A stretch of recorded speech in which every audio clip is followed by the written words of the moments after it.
Our 10th wedding anniversary, I made a special trip to the salon to have my hair done. While settling the bill, I noticed an extra charge on my account. It was a coloring and perm package. Judging by the price, it was a package meant for waist-length hair. Mine had been cropped short for 7 or 8 years. I called my husband, Jason Moore. Have you used my salon membership card recently? There was a brief pause on the other end of the line before he laughed lightly. Oh, I lent it to Quincy a few days ago. Quincy Hahn was his business partner, a fine art student with long hair. She treasured her natural curls more than anything. She would never be willing to dye or perm it. More importantly, her elder sister was a major shareholder of the salon. Why would she ever need to use my card? I said nothing more and ended the call. Then I headed straight to a location displayed on my phone. In the cafe, a long-haired lady was nestled in Jason's arms. Her freshly permed curls were soft and bouncy, framing her blushed face with certain demureness. Jason had always complained that my short hair made me look rough and manly. I lacked gentleness and charm. It seemed this long-haired lady suited his tastes perfectly. As the lady went to the restroom, I followed along. I went over to the sink next to her, washing my hands. I could still smell the perm chemical wafting from her head. It was her.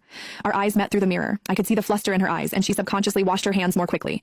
Just when she was about to leave, I called out after her and asked with a smile, "Do you work here in the cafe?" She stiffened and clenched her fists subconsciously, before replying in a slightly trembling voice, "Yes, I work here part-time after classes." I secretly sneered. A mere question had made her so nervous. I wonder who gave her the courage to be someone's secret lover. I swept a glance at her hair and asked distractedly, "Don't be nervous. I just find your hair pretty. You must have just gotten it done, right? Care to recommend the place?" Her face paled even more. She lowered her head and muttered, "My boyfriend likes the way I look with curls, so he brought me there." I didn't really pay attention to the shop name. She paused for a while before looking at my hair. "Your hair's short. Perming it like mine won't suit you. It'll make you seem older." Perfect. Playing the victim while still finding time to insult me, subtly advertising her youth and beauty along the way. She could not resist provoking me even at that moment. It was too bad that it had no effect on me. I reached out and touched a curl resting on her shoulder. "How long have you been growing your hair out?" She was so frightened that she stumbled backward. "About 3 years or so?" My heart stung a little when I heard the answer. 3 years ago was a turning point in my career. My self-founded coffee brand had just secured the top regional sales spot. I was constantly traveling back and forth to the production area in South Columbus. If I was not on a business trip, I was on the way to one. However, as long as we were in the same city, Jason Moore, my husband, would meticulously arrange dates for us,